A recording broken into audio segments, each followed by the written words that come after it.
Well, good morning. Yes, it's me, ěŽǐ, your host of the party. And today is Thursday, October 3rd, 2024.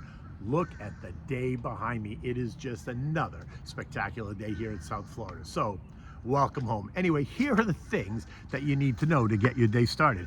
Well, guess what? The ADP employment index suggests that the labor market may not be in distress. And that suggests that maybe we don't need those aggressive rate cuts. Oil spiked higher on a hot Middle East. Gold is holding steady. Bonds sold off a little bit, all as the dollar rose. The VIX is now up 35% in just 4 trading days. ěŽǐ? Now, what do we have for dinner tonight? We're going to try the rigatoni with sausage and broccoli. This is a classic dish and one that is easy to make and will become a family favorite, I'm sure. Okay, so guess what? The ADP report comes out, and the report that the job market is not breaking at all. In fact, it showed that we created more jobs than expected, and they also revised last month's number up higher as well. And that throws the whole labor market is weakening argument into a tailspin.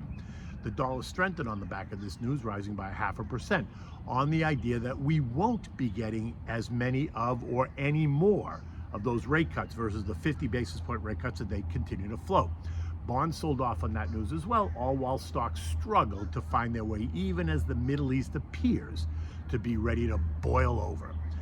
Now, yesterday by the closing bell, the Dow rose 40 points. The S&P ended the day flat. The Nasdaq added 15 points, while the Russell lost 2 points. The transports gave up 132 points, while the equal-weighted S&P gave back just about 8 points. The 10-year Treasury yield shot up to 3.79%, 10 bips higher than where they were trading on Monday, while the 2-year Treasury ended the day at 3.64%, up from 3.59% on Monday. The VIX, which is the fear index, did advance by 5.5% by 10 o'clock in the morning as anxiety was building. The index is now up 35% since September 26th, and this continues to suggest that we can expect more volatility in the days ahead. This morning, the VIX is up another 5.8%, and the sun is just coming over the horizon. Oil's up $1.60 or 2.2% at 71.65 this morning. Now, there are 3 things going on here. The first is short covering, right? All those guys that bet against oil are now getting their heads handed to them as oil has advanced 6% this week, and it's up 10.5% since mid-September. The second issue is the Middle East is about to explode, and the third story is demand, right? So forget the China's weakening story and forget the declining demand story. China is good, and guess what? Global demand remains strong. Gold continues to churn in the 2650, 2700 range. This morning, gold is trading at 2667, kind of smack in the middle. And as the Middle East starts to boil over, so watch, if that happens, gold is going to pierce up and through $2,700. Next up is tomorrow, right? Friday's NFP report, and many are hoping that it's going to close the door on the labor argument and any near-term confusion around the Fed's next move. The report is expected to show a gain of 150,000 jobs, right? That's the estimate. But recall what I told you on Monday. The whisper number is lower. It's about 100,000 jobs, which would support the idea of a labor market in distress. Yesterday's surprise, though, in the ADP number now suggests, though, that the whisper number could be wrong. And that is rattling markets. Now, Mark Rowan, the CEO at Apollo Global, told Bloomberg in an interview yesterday that it's not clear that we need any more rate cuts. He's citing available information of ready-to-go financing, and guess what? Rising real estate prices. Really? Rising real estate prices? Oh boy, that is not what ＪJ wants to hear, and it's not part of the Harris playbook, right? But he is correct. Home prices are in fact rising. Experts are expecting 2024 prices to rise between 4.5% to 6%. And aggressively lower rates coupled with a soft landing, yeah, that's only going to fuel those advances. Remember what I have been saying for a while now. If they really want prices of everything to actually decline, they need to just let the cycle happen. It's called the business cycle, also known as the boom-bust cycle. Something you would have learned about Econ 101 if you actually went to class. It's just like the basic supply-demand equation that you learned in Econ 101. The cycle has 4 distinct parts. The boom is when credit is easy to obtain. So think about the zero rates 16 years. Then you hit the peak where prices and the economic indicators are all at their best. And then you hit the bust part of the cycle. Rates rise and goods begin depreciating in value and prices actually begin to fall. So think a hard landing, not a soft landing. And then there's the trough, right? Where the economy bottoms out, think a full recession, and then it starts its upward trek again. So the question is, what does the economy really need? A hard landing or a soft landing? You decide. All this is happening as the Mideast is ready to explode. Benny has vowed to retaliate on Iran after they sent 175 plus missiles into Israel the other day, leaving JoJo and Cammy dumbfounded. While the U.S. has promised to support Israel, JoJo does not support overly aggressive response, and apparently neither does the G7. Overnight, Israel attacked central Beirut as the incursion continues. The G7 plans to head off further escalation by, guess what, imposing more sanctions on Iran. Now, maybe JoJo should have left the prior Iran manuscript alone, the way many moderate advisors told him to, and none of this would have happened. But guess what? It is what it is. You can't go back now. And then you have the longshoremen, right? Who are on strike, affecting ports that go down the East Coast and circling right around the whole southern coast. And it's about to bring the U.S. economy to its knees.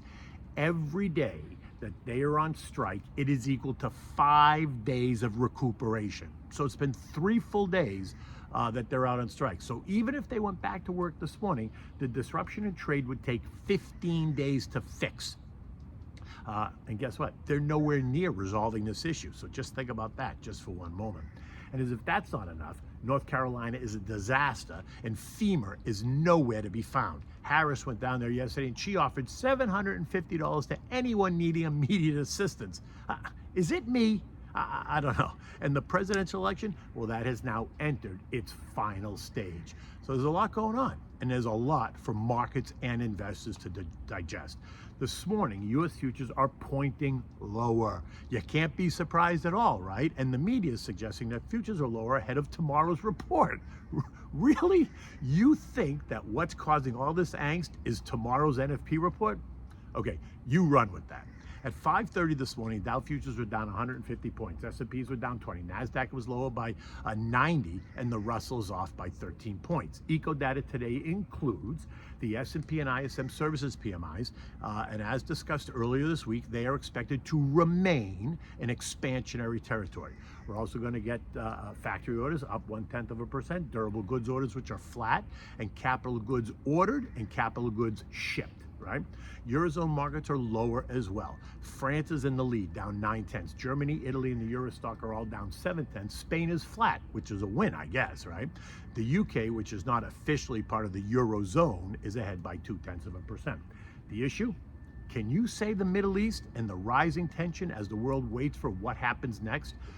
Recall, Israel has neutered both Hamas and Hezbollah. Iran is now naked as tensions rise, all while the Houthis are sending drones into central Israel overnight. The headline in Bloomberg says it all. Israel strikes Beirut as world awaits its response against Iran. Now, this morning the S&P closed at 57.09. It was up 1 point yesterday, and this morning futures are pointing 20 points lower. Yesterday we breached the Tuesday low of 56.81, making a new low of 56.74.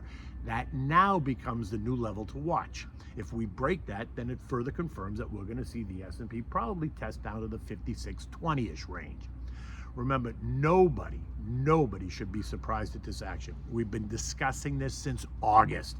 Given the volatility that all these issues can create, investors need to remain focused, building a strong, diversified portfolio of large cap and mega cap names that can weather the storm.